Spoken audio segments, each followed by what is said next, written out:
growing up in a bubble in Edmonton, you kind of look to the big cities, you look to the United States and you just think like, well, I mean, I don't know anything about that.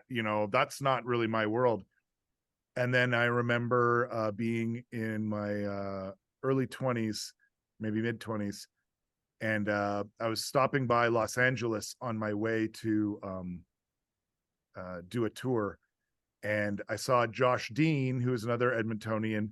He was in a Fox show called Free Ride, and there was billboards of Josh's face up in Los Angeles, and I was like, "What? Like, anything's possible." And around the same time as when Ron Peterson, another Edmontonian, was on Mad TV, and that was like this like shifting of perspective that I realized like anything's possible. Like, don't think that just because geographically you're from a different place that you aren't capable of doing anything that anybody's capable of doing. But it really took some of my friends having some success to really show me that and to like rewire my brain. I don't know if that's what you were looking for, but that's what came out of my head. No, this is why I don't be more specific with this answer, because I love how every time it's different. Like some people just launch into a story about childhood and riding their bikes around Mill Woods, like I just like to see where somebody goes with it, and like just your very honest first answer. Yeah. Yeah. This is a favorite though, and like I extend this to both of you if you have one. Is there an Edmonton food item that you miss? Because I don't eat meat. At the Next Act, they have poutine with a vegetarian gravy, because most of the time it's a beef gravy. So if you don't eat meat, you can't eat it. And we don't have poutine down here.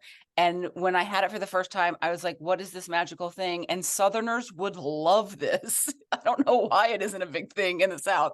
But yeah, poutine at the Next Act is where it's at for me. I hate that I have the exact same answer. Actually, no. I'll give a different answer, even though my true answer really is the poutine at the Next Act. But I'm going to add my close second, which is a Great White North pizza from BP's.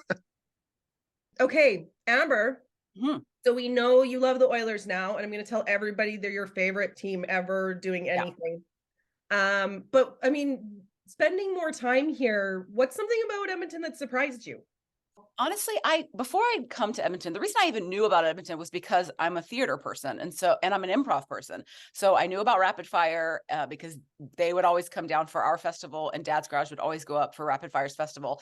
So I knew that there was some really great improvisers that came out of Edmonton. But what I didn't realize is that the city is such a great theater town. I mean, like the Fringe Festival, like I'd heard about it, I knew it was cool, but I really didn't know what to expect. And it's amazing, and it continues to be amazing every time I go, and I just love it so much. So the Fringe Festival, and that people come out, like audiences in Edmonton are like, we are theater people, and we're going to support all these shows during Fringe and for the rest of the year. So it really is a special place, because the South is not like that. There's plenty of theater here that's really, really good, but there's lots of people that have never been to a theater show before. Kids can grow up without ever having seen a proper show in a theater.